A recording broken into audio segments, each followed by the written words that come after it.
doctor here?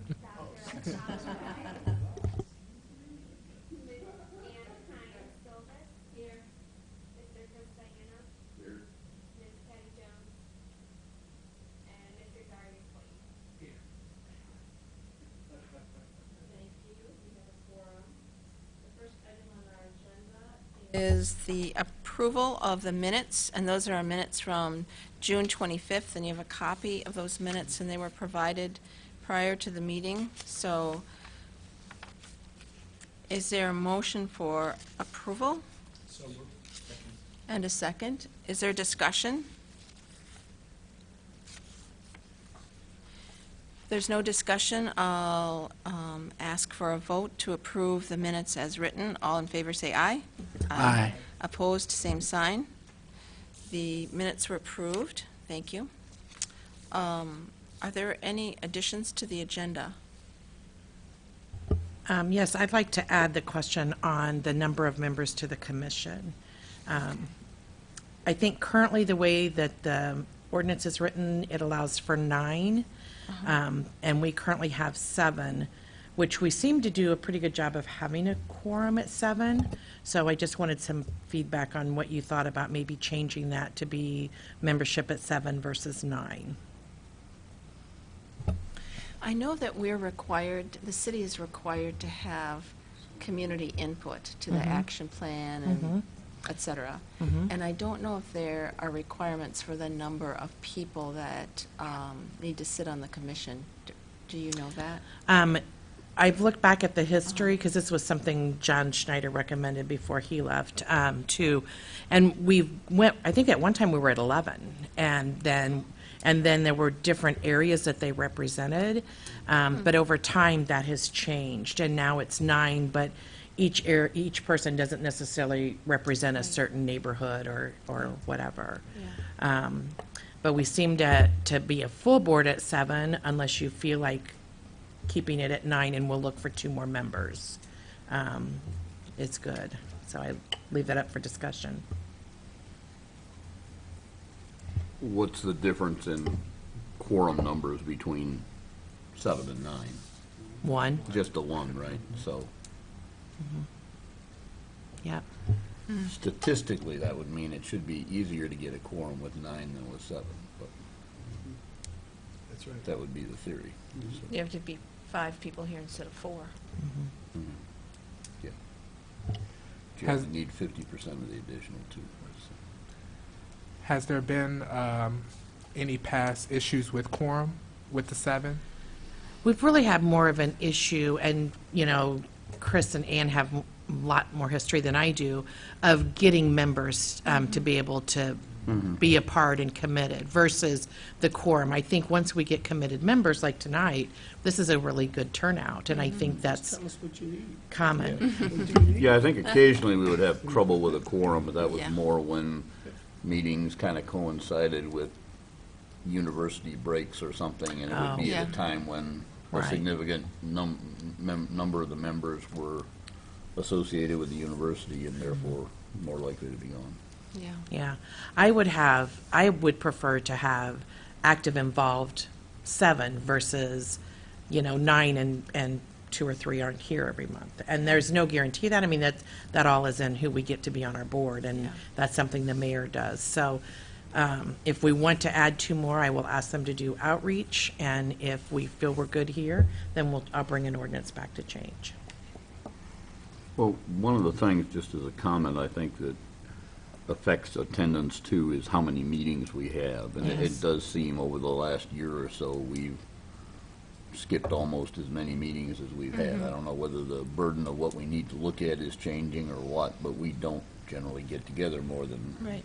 6 or 7 times a year. It should be easier to make the fewer meetings. You would think so, although I think sometimes people get used to doing something every Right. month that's more part of their schedule. Right, Right. right. Yeah, and I don't know, I mean, I kind of looked back historically when we've decided whether to have the meeting or not to see what was on the agenda, and have tried to follow that. Like tonight, we really don't have a strong agenda, but I didn't want to go another month without Yeah. giving you guys an update. And then, are there things you would like us to bring forward to you that we haven't. Because I'm just looking back at old documents, trying to determine, you know, what it is, and rely on the people with experience on the board. And, you know, we'll give you an update on this when the staff report and the consolidated planning process, that's something we could use the commission's help with outside of even the meetings is part of that process. I think some of the things that used to come in front of us that changed over the years, for instance, property acquisitions. Oh, We used to and we spend a just, good amount of time on that, and then at a certain point, the decision was made to just Right. have that be a staff thing, where we used to be reviewing those and Right. actually even actively involved in the pricing and right. demo and everything else. Yeah, and part of that is the pots of money have shrunk, and we just don't do that much Yeah. anymore. So, and I can give an update on our funding sources, especially for the new people, to let you know where we're at and what funds we actually are administering right now. So Sheila, is the decision on the number of members on the commission, does that rest with the commission, or does that the council or the mayor? I think I would I would feel better if you guys made the recommendation. I think, Okay. you know, it's what you need Yeah. as this review committee. So you're asking for a recommendation? Sure, And then sure. the mayor or council will actually set the, And number. we'll have to take something, if you decide to shrink it to 7, we'll have to take something Yes. back, and so we'll discuss that in November, whatever we write up, Okay. and send it to the mayor with a recommendation, but and currently you have 7 people, so, we do have 7. yeah. So And we- I thought we were a full board, and then John Schneider recently retired, and he's like, no, I think it's 9, and it is 9, so. Well, do you want a motion from us so that it's in the minutes that there was a motion for an approval, and that seems like... Or you can, you know, do a motion for us to bring back something, because we don't really have a document for you to review or Okay. approve right now, but we would bring that back in November. Okay. So is there a motion, we can do this with a motion process, is there a motion to, Last one was voted Yeah. well, you have to I- create the There's no need motion to of vote. changing it to 12, changing it to 7, or if there's leaving it at 9. I guess I haven't heard any rationale for why it should go to 7. Yeah, 'Cause we have- just because that's what currently 'Cause that's what we exists. have. I mean, I don't Right. have a strong feeling one way or the other. So if we're happy with 7 and we feel like we're able to do our business with 7, that's great. If you feel like we need more and we need more diversity or different groups involved, then we can keep it at 9 and give that back to the mayor. I just felt like it was something that I should bring to your attention. It's an- I was just lost in the conversation, because you had said you were gonna go gather information, then bring it back to us. I would bring back a document. So if you, Okay. if That's you what we're decide to voting on. shrink it, then I would Right. have to bring back a Oh. document for Yeah. you to approve to send to the mayor. Yeah. So we're actually deciding if we're going to make a recommendation to shrink it to 7. That's what I'm asking for a motion. Does someone want to make a motion to shrink it to 7? I do have a question before we make the motion, I'm sorry. So as of now, with it being at 9, and obviously we have 2 seats that's not filled, it Right. doesn't affect our quorum whatsoever. No. Until those are filled, actually. Right. So in this case, we only have opportunity to grow. I mean, is there a reason to look at it as, I mean, in this case, especially those that have been here longer, do you feel like more input is always needed in this case to have the opportunity to grow to 9? I feel like that doesn't hinder us in any way. It only makes us better, and it gives more of our community an opportunity to be involved. I think that over time, it's been difficult to find 9 people who are willing to show up every time, and then we do have the quorum requirement of 5. So there would be times, when there are only 4 where we couldn't do any business. I think If there were 9 yeah. people on the commission. Instead of 7, then we can do business with 4. I think the biggest difficulty we run across, in my recollection, since it's quorum of active members, is the bad number is 8. Yeah, you have to have an odd number, yeah. Yeah, well, when we happen to have 8, we still need 5. Yeah.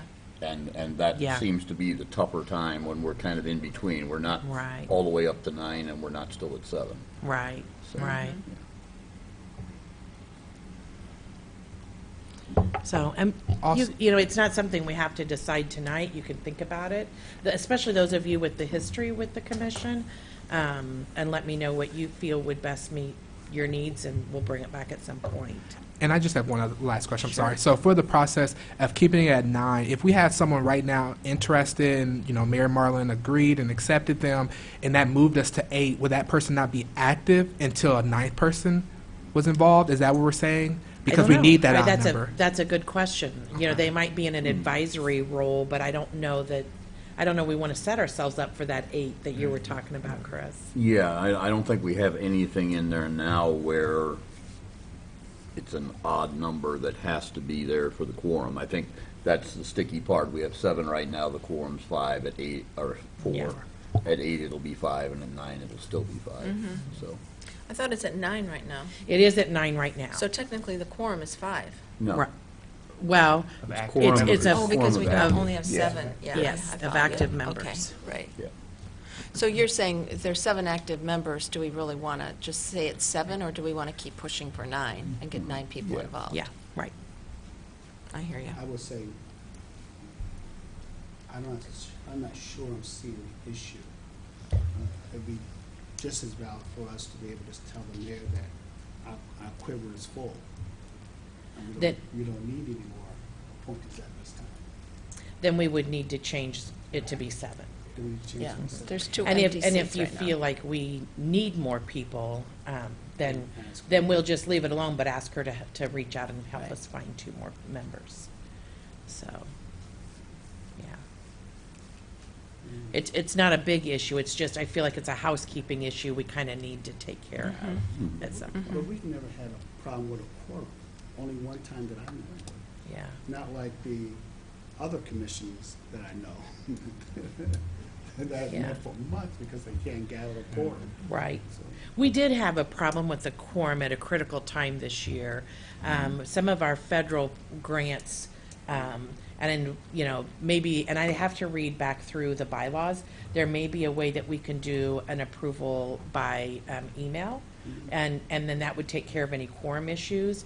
But with the federal grants, we have to get, I want your approval before I send it to council. And we kind of got backed up against a wall a little bit. And I think that was the one that happened in March, around the spring break, which is just a tough time. So, and that's when we got bumped. When we were in here and we got bumped out. yeah, we got bumped twice last year into that little room. Well, you're on the calendar this year. I was shocked. I was like, oh.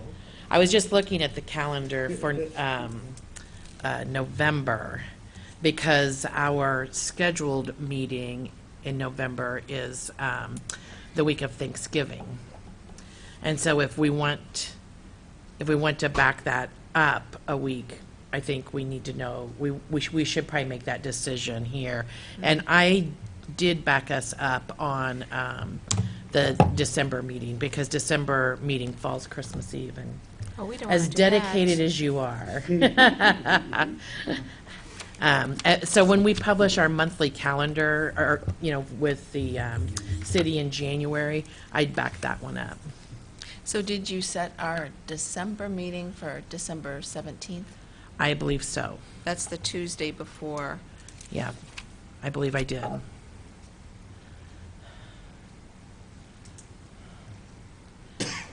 And then in November, it would be, The 26th would move to the 19th. If you feel it's necessary. I kind of feel I like it. won't be here. the 19th. And if it hits on a third Monday, first and third Mondays. It's a Tuesday. Oh, it's a Tuesday? Oh. Excuse me. Nope, no Thought you worries. said Monday. Nope. Nope, it should be Tuesdays. So, I don't know that we'll have anything we have to vote on, but again, we're getting to that time of year where between now and May, we will have stuff to share or want your feedback or input on. So, So we really should be discussing this under a motion, but we're not. So I'll just keep on that track, but the options are to continue with 9, but operate with 7 and look for 2 people. ask for a change in the commission structure to 7, which would reduce our quorum to 4. So, to me, those are the, or continue with 7 and 7 active and not recruit for 2 more and just continue on as we are, but that is, the structure really doesn't match the practice then. Right, That's just what I think you're getting at, Sheila. right. So is there anyone who has a strong feeling that we should go one way or another and make a motion and we can continue, or is this just something we're going to think about later? I make a motion that we just table that until some other Okay. time where we can. Okay, so think about it. We'll make a decision later. Sure. But in the meantime, are we going to ask the mayor to recruit for 2 more, or just leave it at the way it is? If we're going to table it, I will wait to talk to Okay. her until we make a decision here. Okay. Because I hate to ask her for 2 more and then come back and you guys are like, we've thought about it and we're good at 7. Then Yeah, I've kind So we're of, not going to do anything for it. yeah, we'll just wait till we have a decision. And I don't have a strong feeling one way or the other. I just feel like it's a housekeeping issue. Mhm. Okay, thank you. Mhm. That's good discussion. The item 4 on our agenda is the public hearing, but we decided to do that last on the agenda. So let's go from 4 to 5, which is presentations, including the staff report. To give you some updates on what's been going on since we met in June, I was talking prior to the meeting a little bit for the newer people, Darius. Usually, once our fiscal year ends, then July and August, we're really doing more internal housekeeping. So closing out our budgets, closing out our year end, working with our auditors. So there's not a lot to bring back and report to the board until that period of time is done. We also do what's called a CAPER, which is our Consolidated Annual Performance Evaluation Report, that is required to submit to HUD within 90 days of the end of our program year. And so we did do that, and then we shared the link to that report with this group and with the city council. And so if anybody didn't get it or would like a paper copy, I know some do want a paper copy, I will bring it to the next meeting, or I'll drop it in the mail to you if you would prefer that. Just let me know. It was a little bit of a different year this year because Melissa and I both are new because we didn't finish out a full year yet. But I felt really good about the accomplishments that we did with staff turnover. Matt leaving July 1 and Kelly leaving the middle of September. There was about a 3-month gap in the department where there was things that needed to go on, but we didn't have staffing to get things done. So some of the major accomplishments we did this year was we completed an emergency solutions grant that we got through the state of Illinois to help with our homeless issues, and the funds were used by Crisis Nursery and the CU Men's Shelter to provide staffing support to those 2 shelters. That was completed in the end of June, really, but with the state and the way they work. But it was a nice, thing that we could help provide to the community. This year, we're not involved with that grant because the nonprofit agencies in town either applied for the funding on their own and didn't need our assistance, or are not going to use it. So Crisis Nursery is going to apply for the full grant on their own, and CU Men's Shelter is at this time isn't interested. So some of the things that Alyssa and I have worked on, our Consolidated Social Service grant process got completed the first part of July. Council finally approved it, and that is where we pool money with the township and the city funds and then some of the federal money to provide social service funding to the community. It was a different process this year. It was very open and transparent. We offered some TA assistance, and just everybody knew what they were going to be evaluated on and what the priorities were at the beginning of the year. So I think it was a really good process. But some of the feedback that we've gotten from the funding agencies and the funders is a $3,500 grant really making an impact, or But there are a variety of, anywhere from 3,500 was the smallest up to like 25,000 was the largest grant. And how many agencies did we fund? Probably 24 or 5. So would we be better off as a group focusing on a community issue and then funding agencies that handle that issue? So maybe we feel like after youth or after school programs are important for our youth, or, you know, violence, you know, it seems to be a big issue with our teens. And so are there anti-violence programs we could focus on? And then have agencies that do those services apply for the money, or continue the way that we've always done it is another choice. Maybe instead of doing a 1-year grant, doing a 2-year grant, because it's very staff intensive, and it doesn't matter if the grant's 3,500 or 25,000, it's the same level of staff commitment. So there's some internal discussion that the funders are having, but I feel good about the process. I feel like it's been a really open and fair process to the community agencies in town. Because CDBG funds come through this board and it is discussed, there's a very small piece. I think in the past you guys looked at all of the applications, but that hasn't happened this past few years from the way I understand it. So that's something that's on our plate. We'll go out again in February.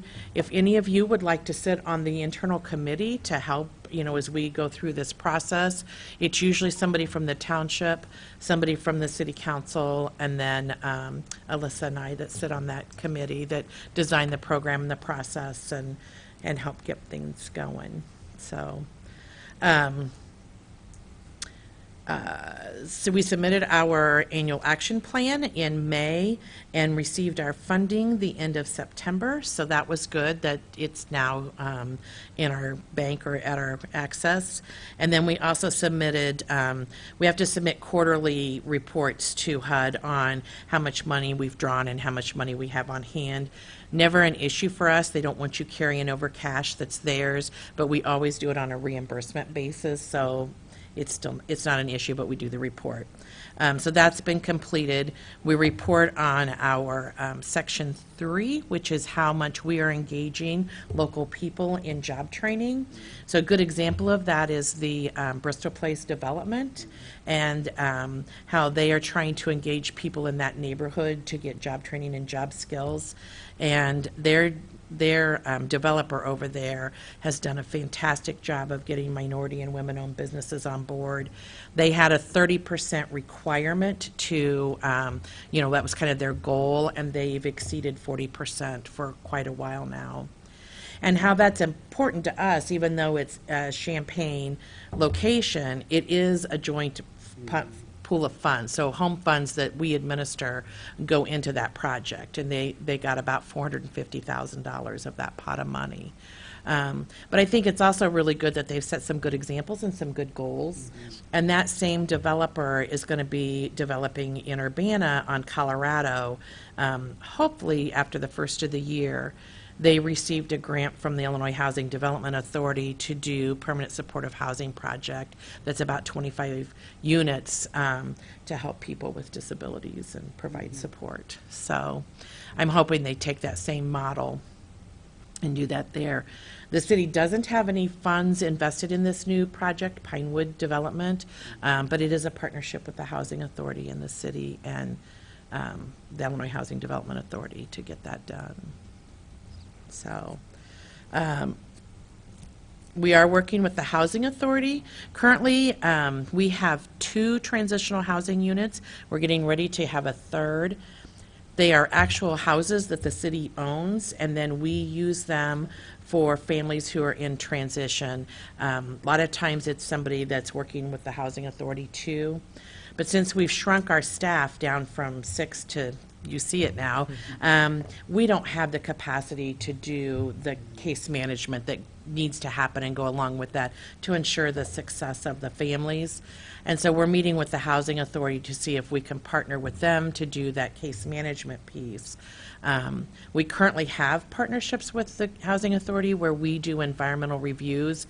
They are not allowed to do them, and so we do them on their behalf.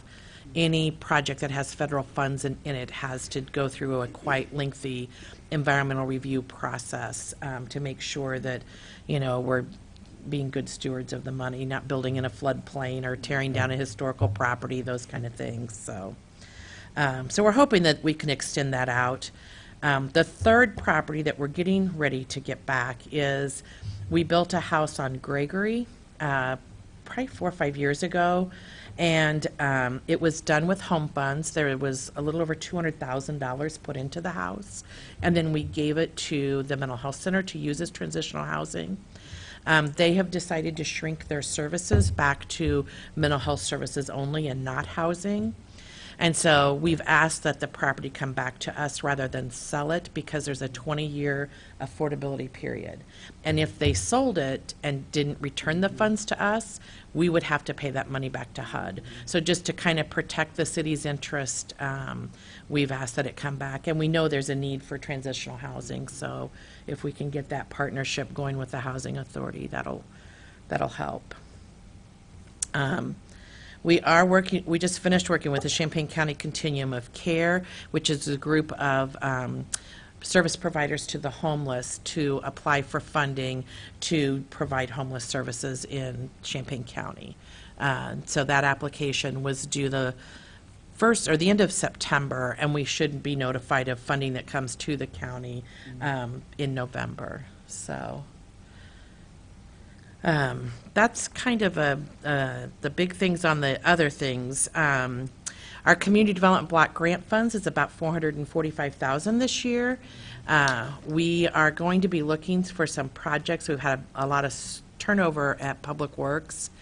One of the goals that we all decided in the annual action plan was to fund some capital improvement projects, but with the turnover at Public Works, I'm a little fearful that we may not have the staff to do it. So we may be coming back to you with an amendment or discuss on ways that we can spend that money. They do HUD does a timeliness test May 1st, that if we have more than 1.5 years funding, we have to return the difference. And right now, it looks like we may have 2 years. So I'm watching that very closely and want to try to get that money spent and out the door. Another thing that may impact that is, I mentioned earlier that we've had a lot of staffing turnover. So we're kind of restructuring our department a little bit. John Schneider retired. Those of you that know John, he'd been at Urbana 23 years. He was at Champaign for 10, so long history of working in community development in this cities. And so Lori Pearson took his position, and she was the deputy director. Right now that position is vacant. I'm doing grants, and I'm helping some with planning as well. And then the other manager in the department does economic development. So Randy Burgett, who has been a city employee working in our housing programs for 24 years, is going to be retiring soon, and we're not going to be replacing him. So one of the other things we might think about doing, because we know, especially those smaller rehab projects that we do for seniors or people with disabilities, is important and a need. We may contract with the county or another nonprofit to do those programs rather than bring staff in-house. Randy's, his position has kind of shrunk over time, and so it really had shrunk down to really a part-time position. And so maybe there's a way we can outsource those services and still serve the community, but not really have a staff person on board. So, and then the other good news that Alyssa and I love is that we are finally on the first floor. We aren't in the basement anymore. I think Rance has been in the basement for years. So, yeah, lots of changes. Everybody's kind of rearranging their desks right now. We do still have money from the Abandoned Properties Program, which is a grant that we get from the Illinois Housing Development Authority. We've got enough to do 2 more demolitions, so we're looking for blighted homes that we can tear down. It's a pretty easy program to administer. The difficult time is finding the units. So if there's some place you know that you might want to throw us a note and say, check out this property, we have to have ownership of it. So it's whether if it's a public utility, maybe they grant us the right to do it. I know UCSD has done some work over on Park Street, that maybe we could be a part of, or if it's a private individual. Sometimes seniors have passed and their kids don't want the house, that if they just deed it to us, we can tear it down and then somebody else could rebuild on it. So we are looking for properties for that. We are starting to do our monitoring of our home programs and our rental compliance. Melissa and I just are starting looking at a calendar to get that done, and I'd like to get it done between now and the end of the calendar year. Habitat for Humanity has got a dedication next Wednesday in Champaign at, I think it's 507 East Columbia. So it's right across the street from one they did last summer. And they are on track to build one at 1114 West Church in Urbana. So they've got 4 scheduled to do this year, 2 in Urbana and 2 in Champaign. So, yeah. Yep. So that's kind of where we're at. We're still involved in our normal, meetings with Housing Authority and Senior Task Force. I work with the Housing Action Illinois Board on some advocacy things for affordable housing programs, and also on the Habitat Illinois State Board to keep habitats throughout the state going for affordable housing projects. But I think that's the majority of my reports and updates. So if you want a hard copy of the annual action plan, would you just shoot me an email and I'll get it out to you? If you want the link or you didn't get the link, I can give you the link. It is on our website, so you can always look there too. Sheila, you mentioned Pinewood Development. Where's Pinewood Development? Oh, well, that's the name of the development, but it's kind of right behind CVS on Colorado and, Philo. Thank you. Philo Road and Colorado. It's existing? Or is No, it is not existing. It's vacant land. So there's CVS, and then there's this vacant land, and then there's a new housing development. And that vacant land is kind of a long, narrow piece. They are proposing to do this unit. The funding's been approved, the site plan's been approved, and the Housing Authority has signed a contract. And what's the street that it's on? Colorado. Colorado. Yeah. Yeah. That's a long narrow Oh, Here's the CVS. here, he's brought it up. Oh, So there's the CVS there. So somewhere back is that here. the old Those are county here. market? No, it's behind it. Yeah, you're right. You're right. It's behind CVS, behind to the east of CVS. Yeah, it's where the old liquor store was. Yeah. Well, I don't know where the liquor. Wow, Ian. Obviously, that's what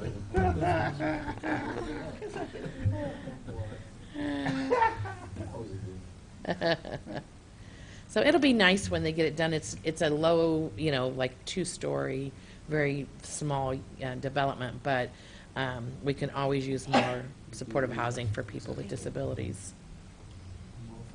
Yep. Yep. Is the information that you went over, is there a summary of that? Can I email it to you? I would be fantastic. Yeah, Sure. Thank you. Yeah. I was just the thought that went through my head here, and related even to what we were talking about before about number of people on the commission, et cetera, because you alluded to a couple other things in what you were talking about that, as you mentioned, used to be things that were Right. done by the commission. And since most of the commissioners who were here weren't here when that was going on, and none of the staff was, I can't offend anybody by saying no one was ever exactly sure why those things disappeared from the commission, but Yeah. they sort of did. Now, I will say that some of those discussions, going over every CDBG proposal and participant, could get a little long and contentious at times, so I don't know whether that had some effect on whether they sort of went away. But in the current situation where staffing is now kind of at a skeleton level, And there seems to be not a lot for the commission to do. It might be something worth considering, putting some of those things back in front of the commission to do, as opposed to staff having to wade through those. When the people used to come in, everybody would make their presentation, they'd have a lot of questions about their numbers and plans and so forth, and that might be helpful to staff. Are you talking about the public service grants? Yeah, those kind of things, even some of the Right. property discussions and so forth, that, Well, we don't do any property acquisitions anymore. It's not in our budget, just because our budget is so small. I'll bring the budget back to the November meeting, and we can kind of review what exactly we have budgeted, and maybe that will trigger us as a group to think this might be something we could be more involved in. You know, because even though we are at a skeleton crew, to still bring stuff is time-consuming, but that doesn't mean it's not necessary. So I don't want well, to... yeah, and that actually would be my question. Right. Obviously, it would not be, the purpose would be not to make more work. Right, But if you right. could get better use out of the commission Right, right. itself, that might be a help. Right, and we discussed the budget last March, so, you know, it might be a good idea to bring it back and review what we said we'd do and, or what we'd hope to do, and get some feedback from you guys. You know, I know one thing we definitely have to bring before you is any amendments that we do to the annual action plan or to the budget, and there's a real possibility that is going to happen this year, just because of, sorry, that's my mom. You know, there's a real possibility we're going to have to do that, because we've got to keep this money moving and spend it, but yet be responsible at the same time, so. So, yeah. We are doing the consolidated plan right now, which for the newer members is every 5 years we write a plan based on lots of research that we're doing on community needs and housing stock and social service needs.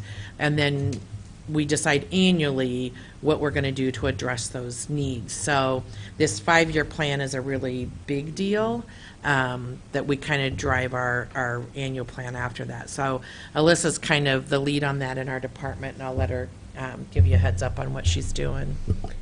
Yeah, so right now we're really working on getting the public input. Kind of our timeline is get all our input before December, by December.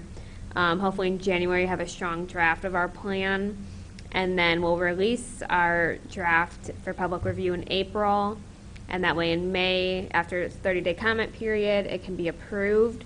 And we'll also be taking this to City Council and both Urbana and Champaign the first week of May for approval. And so we're working with Champaign staff a lot, and we've also pulled in one of our planners to help with this, so we get more diversity to our group. And some of our outreach methods, we did an online survey. We got about 85 responses for that. Most of the participants were higher income than the group we serve, so we're still working on ways to really try to interact with people that would benefit more from our funding. And we did go to a Habitat homeownership workshop recently, me and a staff member in Champaign, and we got a little input with them. We had a short questionnaire survey, and then we'll be going to a couple different meetings with social service agencies, working on tapping into community groups. Township. The township, we talked with them yesterday, and we should be able to work with them, talk to some of their clients. And if you guys have any suggestions of who we should be working with, who we should be talking to, how we can get some public input, we would love to hear it. Typically, what we have found in the past, they would do their public input process all in 1 week in January, and it's usually cold, and we're expecting people to come to us. And so this year, we're trying to go to where we know there's meetings. So if your church has a meeting, you know, that you think maybe we could take 10 minutes of and get some input, or any of you have a meeting that you would like to invite us to, it wouldn't take 10 to 15 minutes for our presentation and to pass out these, you know, one-page surveys. But the more input we get, I think the stronger plan we'll have. You know, we did the online survey and advertised it throughout Champaign-Urbana, but like Alyssa said, the majority of the people that we got were white and female and wealthy. And so that really isn't the demographic that we serve. You know, we would rather, you know, capture families and be diverse in race and ethnic makeup and especially the lower, and get lower income, because that's how we can spend the money. So keep that in mind. That is another area where you could help. May I give a suggestion now for a group to reach out to? It's for the Champaign Park District. It's the Douglas Annex Senior Citizen Group. They meet every first Monday of the month at 1:30, and that direct phone number is 217-819-3961. As long as you contact them about 2 or 3 weeks before that meeting, they can get you on the agenda. Every first Monday, yes. Unless that Monday falls on a holiday, then it's on the next day, the Tuesday. They're pretty active. We're going to go to the Interfaith Alliance. I don't know if you're a part of that or not, but it's a group of church leaders, and well, I shouldn't say church, but, you know, faith leaders, thank you. Rabbi Cook was the leader of it, but Habitat was a part of that. The men's shelter is a part of it, so that we can, you know, take it to those leaders and see what needs they see or in the community too. So. Yeah, that'd be great. Any other questions about the staff report or the consolidated plan process? Thank you for the updates. Yeah, just kind of to tag on what Chris was talking about a little bit too. As you can see, there are the two of us and there's a lot going on. So anytime you want to stop by and meet with Alyssa or I, or just touch base and see what's going on, you are more than welcome to. You know, I want to keep you involved and engaged as much as I possibly can, but then be respectful of the time too. So, you know, I imagine between now and the end of May, we'll have, or even June, have regular meetings again, but there has been a gap because of the administrative stuff, so. Thank you, Sheila. So we can move on to old business. Is there any old business to come before the commission? No? Action item is on the agenda, but I don't think we have an action item, do we? Okay. So, having exhausted the agenda for our commission meeting, we will adjourn and open the public hearing. So let me read the introduction to the public hearing. The purpose of the public hearing neighborhood meeting is to provide an opportunity for the public to provide input and comments regarding the proposed City of Urbana and Urbana Home Consortium Consolidated Plan for fiscal years 2020 to 2024. Notice of this public hearing was faxed and or emailed to the media, emailed to various social service agencies and citizens, and placed on the City of Urbana's website on October 17th, 2019. I now declare the public hearing open. If anyone desires to express their views regarding the proposed annual action plan, please come forward and be recognized. Your written comments are also welcome. So, seeing no one coming forward, we can now adjourn, and the public hearing is closed. So, thank you. So that's it for our meeting.